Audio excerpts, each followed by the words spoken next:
শিক্ষার ভুলে মানুষ সত্যকে মিথ্যা দেখে এবং মিথ্যাকে সত্য দেখে। কেন? কারণ মানুষ যেটা সত্য সে সম্পর্কে তার ধারণা বিন্দুমাত্র নেই। কারণ সত্য কি এবং সত্য কিভাবে প্রমাণিত হয়, কিভাবে তার সমস্ত কিছু নিরূপণ করা সম্ভব সে সম্পর্কে সঠিক ধারণা নেই। যার ফলে মানুষ কি করছে, যে কোনো শব্দের কদর্থ, তার ভুল অর্থ এবং ভুল প্রয়োগ মানুষ করে চলেছে। সুষ্ঠু ব্যবহার মানুষ কোনো কিছুরই ঠিকভাবে করতে পারছে না।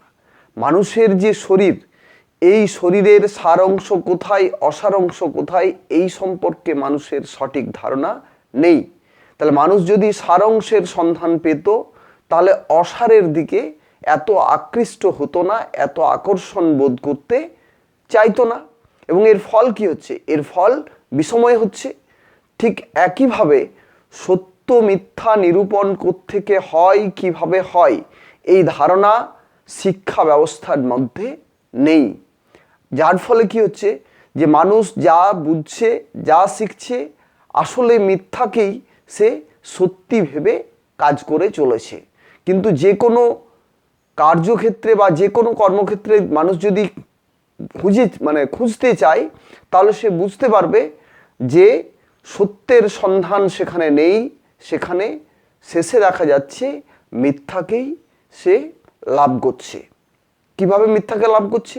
মানুষ প্রাকৃত মণ্ডল থেকে কিছু বস্তুর সন্ধান মানুষ পেয়েছে এবং বস্তু সম্পর্কে খানিকটা আংশিক জ্ঞান তার এসেছে।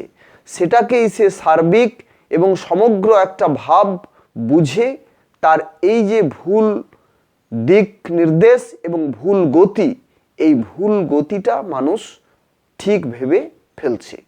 তাহলে সত্য কোথায় আছে, কিভাবে আছে, এটা মানুষকে আগে খুঁজে বের করতে হবে, বুঝতে হবে। ঠিক একইভাবে মিথ্যা কিভাবে রয়েছে, মিথ্যা কিভাবে চলেছে, এটাও তাকে নির্ণয় করতে হবে।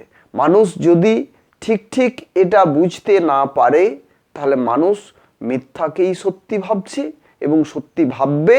ঠিক একইভাবে সত্যকে সে দূরে সরিয়ে সত্যকে অস্বীকার করে অবজ্ঞা করে চলার চেষ্টা করছে, কিন্তু পারবে না। কেন?